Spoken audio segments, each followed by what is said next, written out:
Hey, everybody. Welcome to the Storyline Podcast. I just want to tell everybody thank you for showing all the love on episode 1. We do really appreciate it. It was a weird experience because I've never done it before. But this week we have a guest. So, yeah, my name's Alan. Well, welcome, Alan.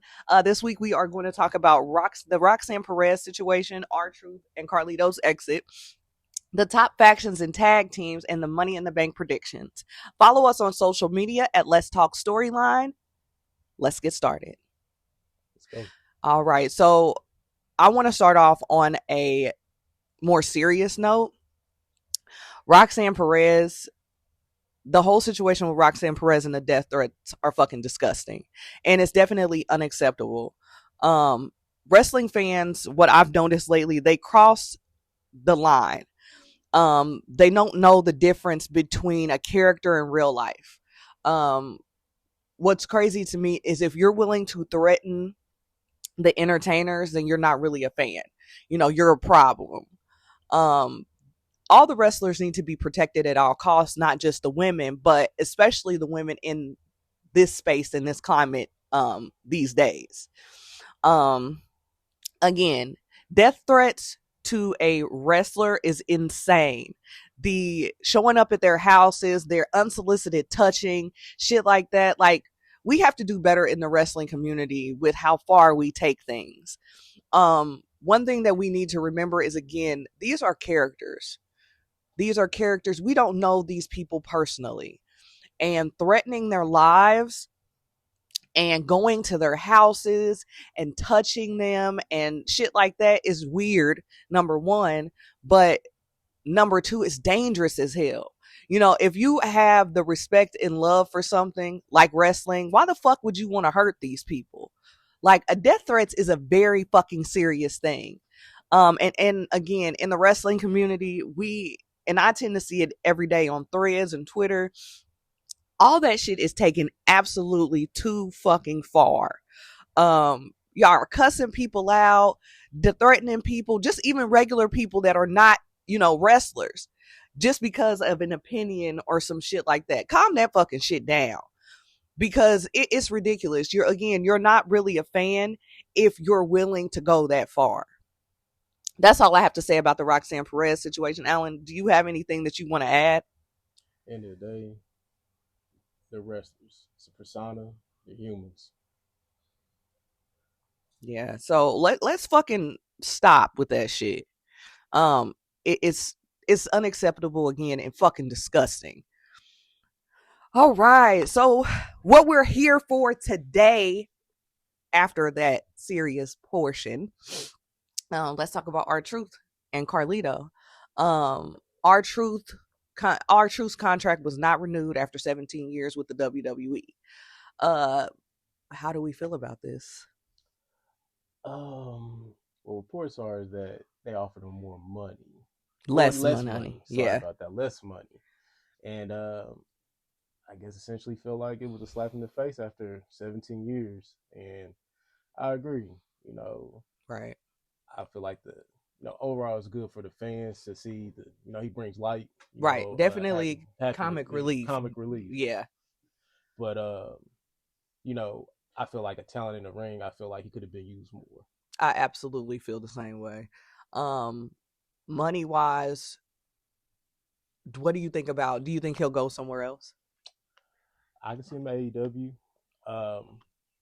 Maybe more of a serious character, still being the same R-Truth, but having a better run. Yeah, that's true. And then on Monday, I know Rhea Ripley was wearing an R-Truth shirt, and they told her to remove it. Then they removed all of the Ron Cena shirts from the WWE shop. I find that to be disrespectful as hell. To R-Truth.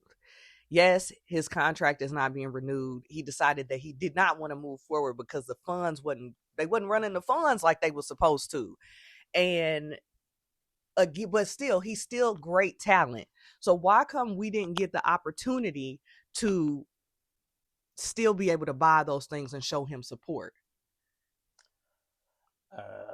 I feel like that's a TKO move. I don't that don't sound like Triple H to me. That sounds like above his head. I just find it stupid. Like, Right.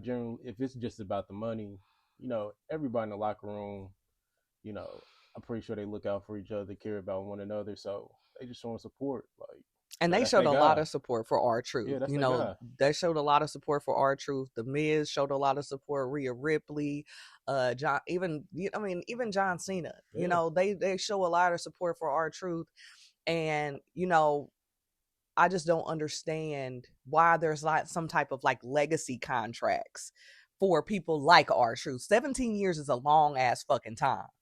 Yeah.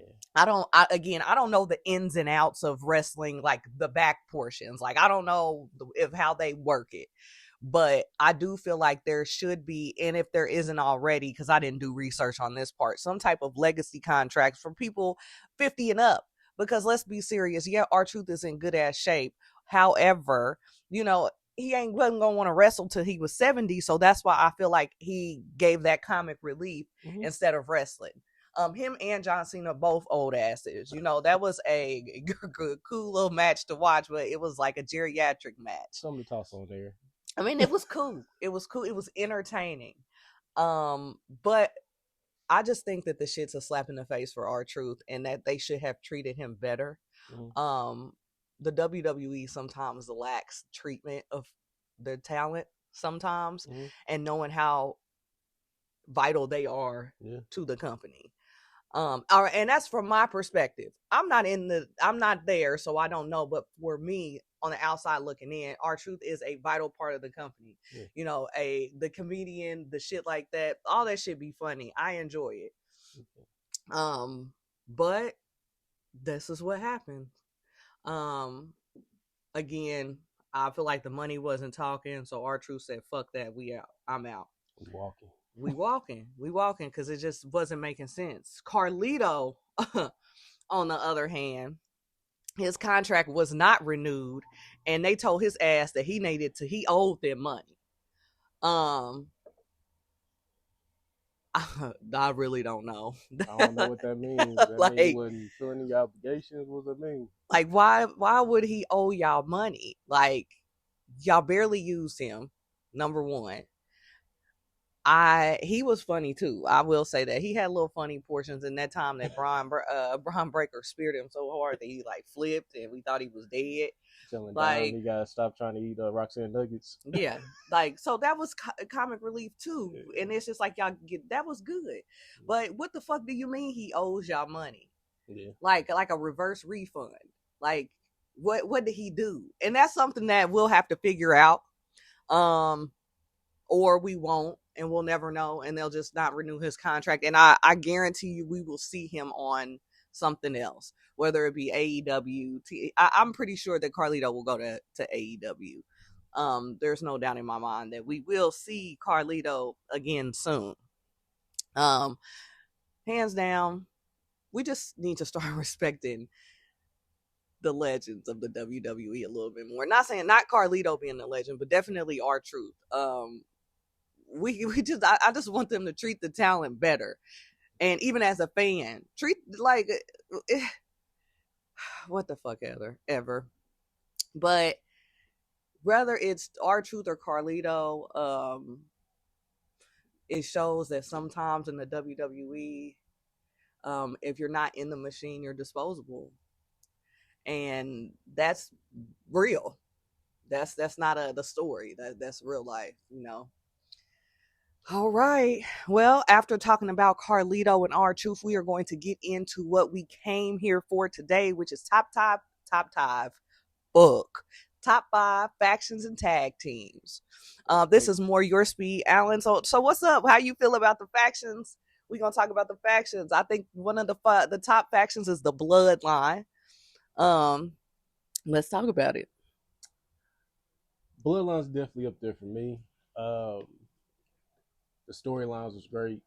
The storylines were wonderful, and it was perfectly put together. And it was a really long. Yeah. I think the I'm sorry. The Bloodline started to build around 2020, 2019, during COVID. 2020. Right. So during COVID, they were building the Bloodline. The long term storytelling with the bloodline and how they got to where they are and them not being where they are anymore was absolutely fabulous. Cinema. Absolutely. I think that even which one was it? War Games? Which War Games was it? Was that this year? You want to say War Games with Drew McIntyre, the first one? Was that 2022?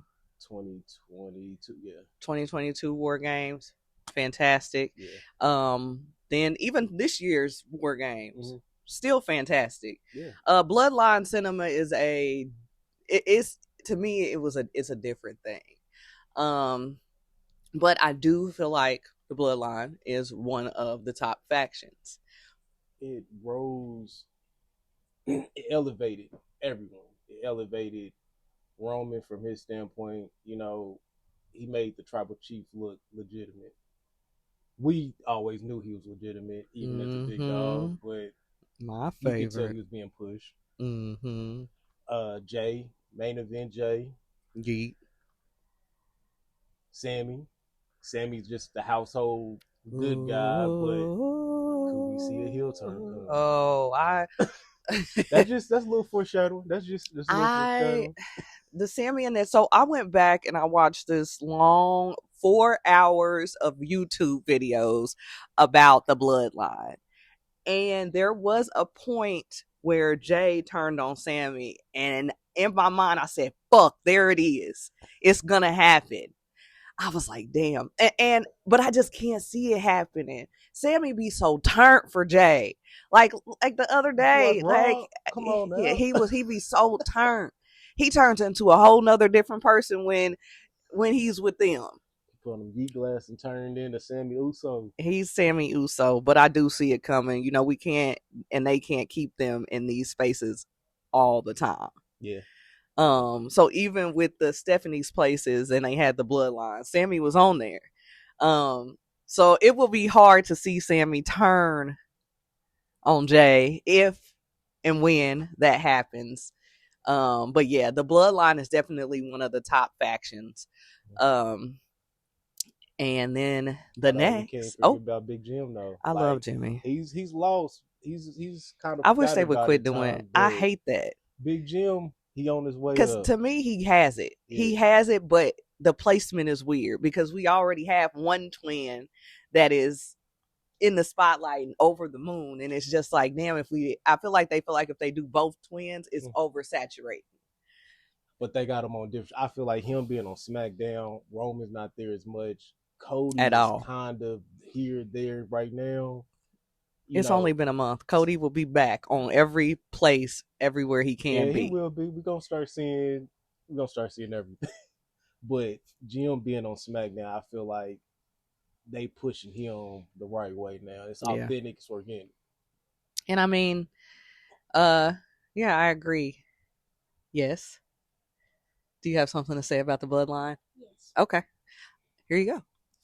So I don't know if Sammy's gonna turn heel, but you saw Monday Night Raw. Absolutely, we did. I think he meant to fly over him, but I think he flew into him. But Jay having to turn heel on him, I don't know. You didn't forgot. See that part? I don't think you've seen that one, but you did? I did. And so like Jimmy turned heel on Jay. Now Jay's gonna turn heel on Sammy. It's the other way around.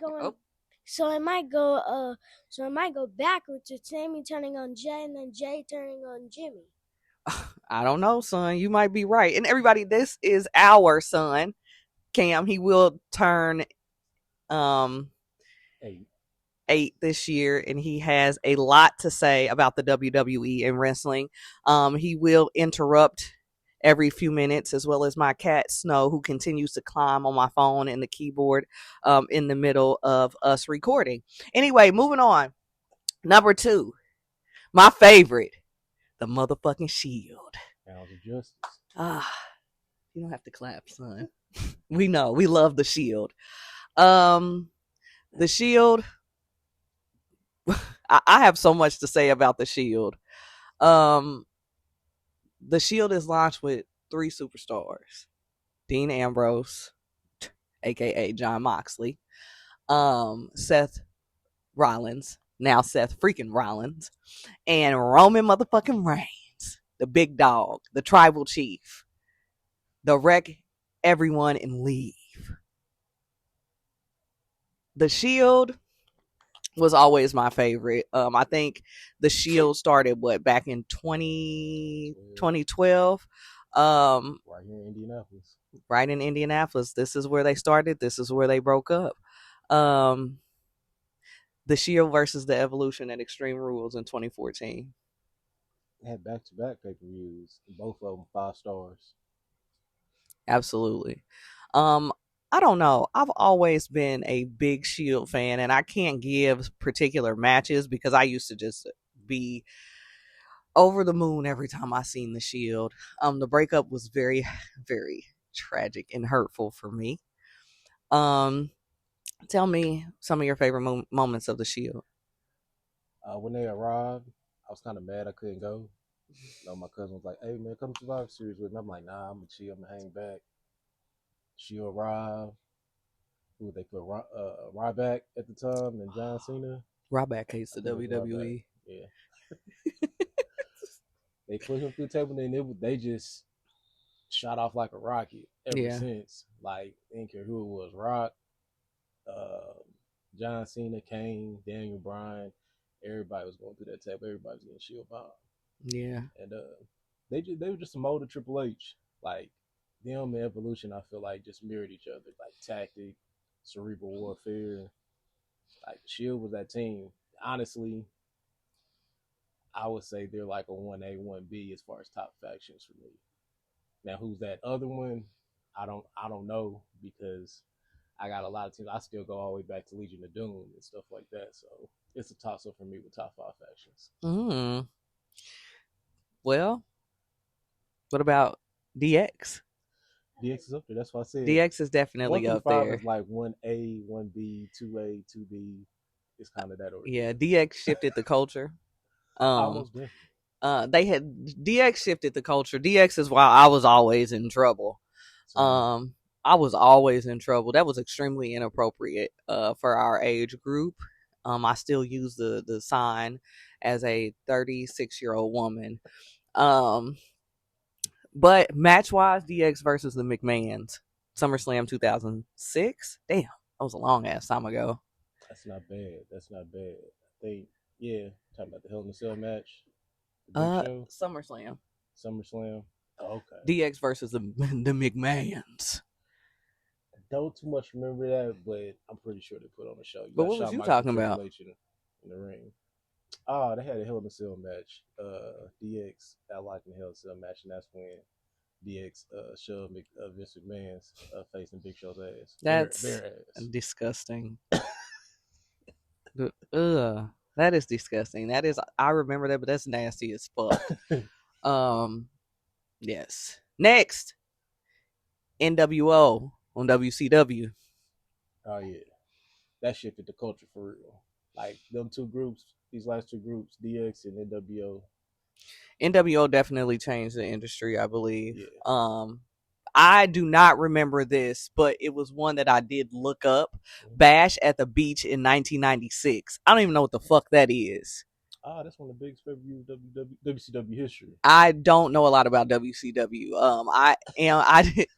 That is something that I did watch, but sometimes I get so caught up in the WWE and WWF, whatever the fuck you want to call it, that I forget about certain things. But, the Bash at the Beach is not something that I am familiar with. Again, it was in 1996, and I don't think I was able at some times to watch that shit. It shifted. It created a lot of characters out of that. You got Sting out of that. Absolutely. I do remember that. The dark side of Sting out of that. And that whole shift. And then it created that rivalry between Sting and Hogan, which, like, that's when we was right in the middle of the Monday Night Wars. So, and at the time, Raw NWO is war. allowed WCW to win the Monday Night Wars for a while. That's tight. Number fucking 5, the Bullet Club. I'm monogamous when it comes to the Bullet Club, but the members in the group, hey, man, they all self-made men. Yeah. Kenny Omega, AJ Styles, Finn Balor, the whole crew. I love Finn. Yeah, he's pretty I dope. love Finn. Bring him back.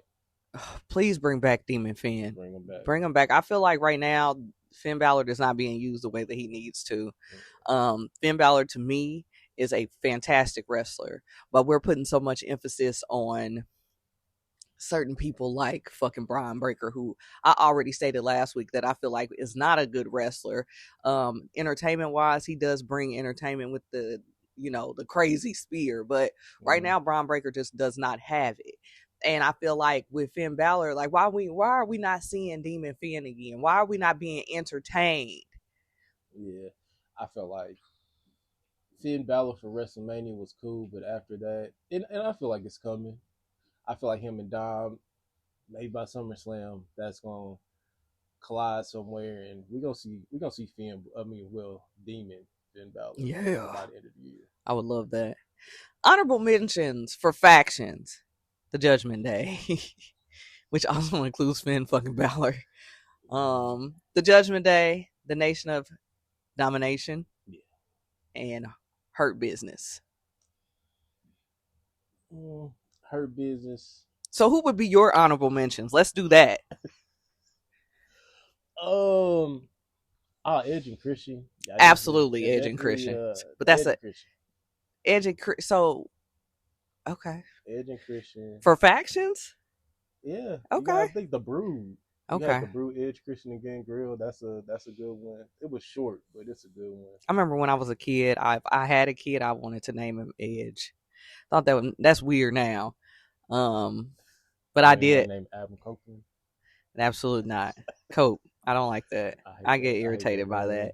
And I got cussed out on the internet because I said I didn't like the Adam Copeland and them calling him Cope. And this man cussed me out. You just need to buy his name back. This man tore me a new one because I said I didn't like it. I just said I didn't say I didn't like him. I said I don't like the name.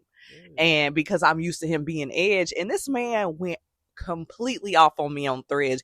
You don't appreciate wrestling, and that's his name. I said, I don't give a fuck. His name is Edge. And it's only probably his name because he don't want to buy it back from WWE. I don't know. That shit's stupid. But y'all quit cussing me out when I have my own fucking opinion. That don't make no sense. Anyway, it's an opinion for a reason. Y'all be just so butthurt over opinions. It'd be crazy. I be a little scared sometimes. The way y'all be talking as if life is ending because people have their own wrestling opinions. All right, top 5 tag teams. The Usos. Jimmy and Jay. Jonathan and Joshua. Mm-hmm. They did reinvent themselves mid-career because at the beginning I was like, I don't like this. The face paint, the not to disrespect anybody's culture, but all that, I just didn't like it as them. And because you could tell it wasn't really who they were. Authentic. It wasn't authentic. Yes, it's their culture, but it's not them. Yeah. They definitely, with the Usos, storytelling was immaculate. They always have and had a good story. I think right now it's starting to get hard for them not to be the Usos. Yeah. For a second, we didn't see them together a lot. It was just Jay, but now we're starting to see them together again a lot more. Yeah. And so, yeah, New Day versus Usos, Hell in a Cell 2017. Yeah, I got 2. That one. Go ahead. That one's great. And I would say TLC. I want to say it was a triple threat tag team match. But when Kalisto, I think he did something but onto a ladder, and I'm like, that was moment of the year for tag team matches. Yeah. But, those are the 2 for me with the Usos. I got you. Well, like I said, Jimmy and Jay, I love the Usos, but what I don't want to see is the Usos again as a tag team. I want them to be themselves. Oh, yeah. I want Jimmy to have Jimmy, and I want Jay to have Jay. I want Big Jim to have gold, man. It's time. It is definitely time for Big Jim. I pray for Big Jim's big break. Mm-hmm. Because right now he's just a Mid-card. mid card sideline feature. He just shows up, helps a little bit, and then goes about his way. We get a lot more interviews of Jimmy than we do Jay. But lately we've been getting a lot of Uso interviews, like Jimmy and Jay, and that's out of the ring. Yeah. And I love them. I love to see it. I love to hear it. They are fantastic. Number 2, the New Day, which this is a questionable. It's hot and cold, man. This is a questionable selection, and that's on me. This is a very questionable selection. I'm not a New Day fan, and I definitely am not a New Day fan. They do have good chemistry, and the longevity has been the longevity of the New Day is crazy. Yeah. But I'm just not I think my New Day issue started with the Booty-O's, and I just couldn't let it go from there. Gyrating and all that. It's just like, for me, it's a little bit too much when it gets to that point. Right. But them as a collective team, I'm like, they all got that personality. They all can cut on the mic. Right. Everything like that. And I think, again, my thing with them and Big E and the Booty-O's but I was always entertained when they came out. I just would always be like, oh my God, yuck. Good or bad, it's a reaction. That's true. So New Day matches, New Day versus the Elite. Or you got something else? That was good. No. I agree with that. Also like New Day versus Shield at Survivor Series. Obviously them versus the Usos at Hell in a Cell. Yeah. They were in that TLC match too with the Usos, so they do put on when they do put on. They definitely put on the show. I will say that they now and then. Yeah, definitely. You got 2 heavyweight champions out of that. Well, yeah, you got Big E and Kofi Kingston. Now we're just waiting on Xavier Woods and when he gonna hold some single gold. I don't really like him that much. Like at all. I don't know him personally, but I don't really like him that much. I don't know. It just is a little much for me. All right, moving on. The Hardy Boys. TLC Pioneers. Tag team pioneers. That's it. I mean, but I would put them. They're my top. If they're not my top, they 1 or 2. Yeah. What do you think is next for the Hardy Boys? Retirement. You think so? But I mean, I think so too. But you never know. Keep watching Jeff, man, Swanton on steel steps, stuff like that. Now I'm concerned about it too. Okay, yeah. That. What do you think about a WWE return? I hope so. I know Jeff said they were open to it. We already seen him on NXT, but I want to see him on the main stage against maybe like a revival or against Street Profits. I think if they go, they can put on the Street Profits. I think so. Yeah, I believe so too. Who else you got for tag teams? Let's step out of my tag teams and let's talk about your tag teams. We doing top 5, so we got 2 spaces left. Let's talk about your tag teams. Well, I know I meant the Brood earlier with factions, but Edge and Christian, the Dudleys, let me see who else. Legion of Doom, yes, the Hart Foundation. But some of those are considered factions too. So like the Hart Foundation, but it was Bret Hart and Anvil. Okay. So that's a good one. I like your list. I ain't going for it. I like your list. Yeah, my list, the rest of it is FTR, and the Dudley Boys. And even the Street Profits. I like the Street Profits. People hiding code on the Street Profits. I like the Street Profits. They're doing well. I like the Street Profits. I like the Street Profits. I like it, man. They got the charisma. You got the power. Ring presence, definitely. Yeah. Definitely ring presence. At first I was like, I don't know about that. Yeah. But to me, there are a lot of times where I don't give people a chance. So I have to give the Street Profits a chance. And when I started to really look into it, they are really good. They had to reinvent themselves. I like this darker side of the Street Profits. And what about the Harlem Heat? How did I forget about Harlem Heat? Come on now. The Steiner brothers, but the Harlem Heat, definitely one of my top tag teams. All right. Well, that is it for tag teams and factions. We about to talk about Money in the Bank. And our Money in the Bank predictions. Oh, Money in the Bank. Money in the Bank, Money in the Bank. So what you think? On what part? Start with men or women's first? What you want to start with? Let's start with men's. Okay. What you thinking? Men's Money in the Bank. I honestly do not want Seth Rollins to win men's Money in the Bank. But with the men's Money in the Bank, I think that I will pass this over to my son so he could give us his thoughts on it. Who do you think is going to win the men's Money in the Bank? So I could possibly see Seth Rollins winning Money in the Bank because he has been going around a lot of matches, people he doesn't like, and costing them the matches. I like that.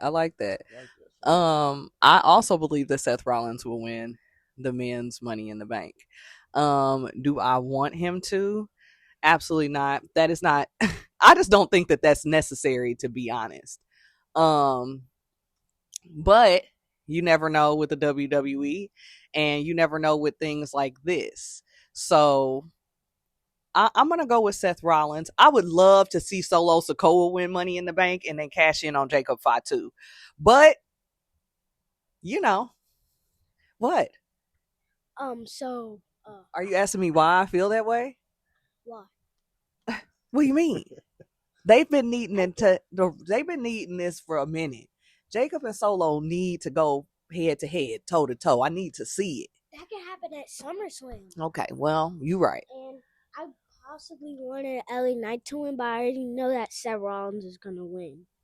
All right, son. So I have so many people that these top three right here are my favorite wrestlers in this one. Seth Rollins is one of your favorite wrestlers? He's like number 6. Number 6? Yeah.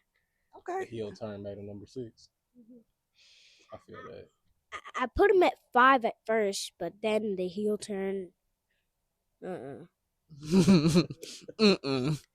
All right, so then we're gonna move on to the women's Money in the Bank. And again, oh, sorry, go ahead. It's all good. But I'm gonna take LA Knight. Okay. I'm gonna take. I got 2. I'm gonna take LA Knight and Solo. Okay. I feel like this is a way they can really give Solo a push. Yes. When Jacob Fatu hit the scene, it put Solo all the way to the back. Because Jacob Fatu skyrocketed very quickly. He already created an aura. Yes. Yada I mean. Yeah. Which I love. Fit in. Yes. So I just don't see Seth like you didn't. I feel like you didn't that, and I feel like it's way too easy. That's one of those easy predictions. Like Seth Rollins winning is such an easy prediction. No Triple H, what you think is about to happen ain't really about to happen. Yeah. So for me, I'm gonna give it to Solo. I think you gonna give it to Seth. Who you giving it to? LA Knight. Okay. I just think it's too much chaos. It's already so much chaos going on with Seth. Seth. So it's like that opens the door for Solo and LA Knight. Okay. All right. Well, y'all heard it. So let's do women's Money in the Bank. So we have Stephanie Valkyrie and Rhea Ripley in the same match. That does neither here nor there. Go ahead. What you think about the women's Money in the Bank? So I could possibly see Roxanne trying to climb the ladder, but Rhea Ripley. I really don't see Julia really doing anything. Naomi's probably gonna attack Julia. Stephanie Valkyrie whatever. And Do your um thing. and Rhea Ripley and Stephanie can actually fight. Yeah, I know Then- they can. So who's going to win? Then they all get hurt because they all get smashed by a ladder. Then I could see Alexa Bliss winning Okay. because she Two-time Money just in the got Bank. back. Yeah, that's true. I'm not gonna argue with you on that. I can see Alexa Bliss winning too, but my pick is gonna be I'm gonna go with Naomi. I'm gonna go with Naomi because we don't give Naomi enough credit, and it's Naomi time. It's heel Naomi time. Even though I have my thoughts on her heel turn and just the way that it's delivered, I feel like it's her time to shine. Yeah, I agree with you. Naomi, definitely push for her. I think it's gonna be her and Bianca at SummerSlam. I think she's gonna cash in the same night. I think Naomi's gonna cash I'm in. clapping. Just- You just said tell Clay. me, I think she's gonna cash in soon. Not the same night, but I think she's gonna cash in soon. Yeah. So I think maybe like the next night. I see so this match. Oh, we done moved on. Okay. Lyra Valkyria versus Becky. We moved on to the women's intercontinental championship. My son said it's time to go and move on. We done said what we needed to say about the women's Money in the Bank. Let's move on to Lyra Valkyria versus Becky Lynch. So I don't see Lyra winning. I need Becky to win Why?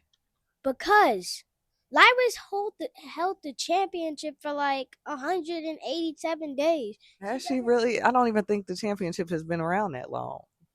Has it A been? minute. Has it been She's had 180? it since November, December last year. Okay, well, you could be right, son. Time is flying. I don't be remembering. Time's up when the man arrives. I have. I'm gonna go with Becky Lynch as well. I don't feel like Lyra Valkyria has done a lot in this space. We don't see her a lot. I just don't feel like she's done it. I will go back after another championship, like the Women's United States Championship or the World Heavyweight Championship. But I think it's gonna be more the Women's World Heavyweight Championship because Io, she's not really fighting that much for the championship. Okay. For me, I'm gonna go with the man, Becky Lynch.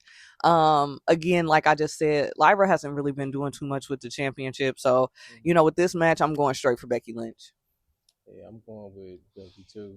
Like I said, the man comes around, she put on the show, but I think Lyra gonna put on the show, and once she loses, now it's time for world championship. She's gonna be fighting for world championships. All right. Well, cool. Moving on to what will probably most likely be the main event. John Cena, Logan Paul versus Cody Rhodes and Jey Uso. I can floor with Cody and Jay. You think so? You think want 'em Cody to. and Jay will win? I don't like this match. I think that John Cena This is a and weird tag team. there he said it right. It is a weird tag team to have Logan fucking Paul and John Cena. But Cody Rhodes and Jey Uso, they were tag team champions, so that's okay. You be knowing it all, don't you? Yeah. You got all the Raw and SmackDown. All right, son. So who you got? Since it's Cody's first run back, I don't know if he wins the match, but I think it's going to be Jey Uso and Cody Rhodes. Okay, I got Jay and Cody Rhodes too, but you never know. But I got Jay and Cody Rhodes too because Seth Rollins can actually get involved. I mean, could maybe a lot of involvement from other people lately in all these matches. Cody and Jay. Yeah, what you thinking? I think Cody and Jay. I think this is gonna be the only L John Cena takes is in a tag team match. Okay. Until he loses his belt. He's losing his belt at SummerSlam. I don't care who he gets. So? I think he's gonna lose it against Cody, and it's gonna go back to Cody eventually. By the time, go back to Cody at SummerSlam. I don't think so, but I think by the end of his retirement, when it's time for him to completely go, I think that Cody will get the belt back. And we here are Cody Warriors. We love Cody Rhodes and Jey Uso. So no slander will be had in this place of Cody Rhodes' love and Jey Uso. Yeet. Yeet. Yeet. Yeet. Yeet. All right, so that's it for our Money in the Bank predictions. There's only 4 matches, I believe. But there's only 4, right? Well, we might get a match tonight. What's tonight? Oh, SmackDown. We do have SmackDown tonight. I don't know what's going on there. We will figure it out soon. And then Monday we have Jey Uso defending his title against Gunther. I don't know what's going to happen there either. So we'll talk about what Gunther's. Okay, well, we'll talk about that next week when the show is actually over and we see what happens. I would hope that Gunther does not take Jay's title away. It's fine, son. I would hope. I just hope not. Let's just hope not. So, Alan, what else you got? Yeah, that's gonna be a big one. I think Jay's gonna win. All of this just building the credibility up for Jay. Like, we already know that, but you know, it's people out there that think that Jay only got 3 moves. I mean, he got more moves than that. He has more moves than that. We are giving Jay Katila Sunrise. The Katila Sunrise. Mhm. Okay. What else? Belly to back suplex. He doesn't really use that anymore. And we already know he does a Uso splash and a spear. Question for you, Cam. When do you believe Roman will be returning? I would love Roman's return tomorrow. You think Roman's gonna return tomorrow? Yeah, and cost Seth Money in the Bank. Sunday. That's Sunday. That's Sunday, baby. Money in the Bank. When is it? Sunday? Today's Friday, baby. 7th? It's the 6th. We don't even know what day it is. The 6th. It's tomorrow. It is tomorrow. Why are you saying it's Sunday? Oh, Rhea Ripley cut that promo. It's gonna be Sunday in Australia. That's why. Okay. You're paying a lot of attention to Rhea Ripley. Hey, Rhea Ripley looks fantastic. Anyway, moving on. Yeah. So, what were you just saying? Wait. So, Roman's gonna return tomorrow. Why you think that?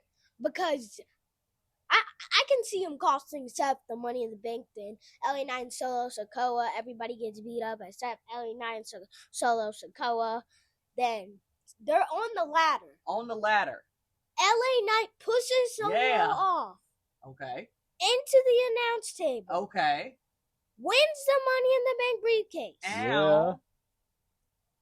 Okay, baby, you got it. You know what you're talking about. I love that. And again, that's my son. Our son. Our son is a wrestling fanatic. He knows it all. He knows more than us, and he's 8 years old almost. So don't count him out. You'll hear from him a lot because sometimes he'll need to put some words in where I cannot. Alan is my special guest this week. He has a lot of wrestling knowledge as well. If it weren't for our family bonding, sometimes I wouldn't be able to speak on wrestling like that. Or not, you know, the Royal Rumble happened and all those things. But yeah, they are the top 2 wrestling fanatics that I know, versus, you know, most people. We can sit and talk about wrestling all day, every day. This is what we live it. It's definitely an authentic thing. Monday, Friday, PLEs, we're on it. All of us. Even my daughter, she's asleep right now, but she's more of a women's wrestler type of person. So we are getting to the end of the podcast. I would like to take a moment to shout out one of our friends while Alan is on here. Terry Davis Jr. Is he a junior or a senior? Is he the senior now? Okay, well, not now. Terry is somebody who got us back into wrestling around 2013, 12. Terry was there for all of our big life things that happened in our life. Sadly, Terry passed away last year.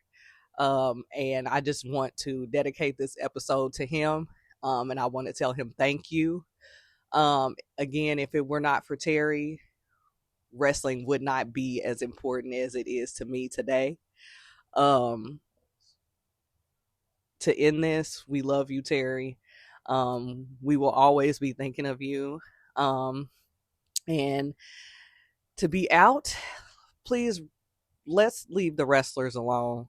Let's protect the humanity of the wrestlers, the art, and never forget that it's always about the storyline.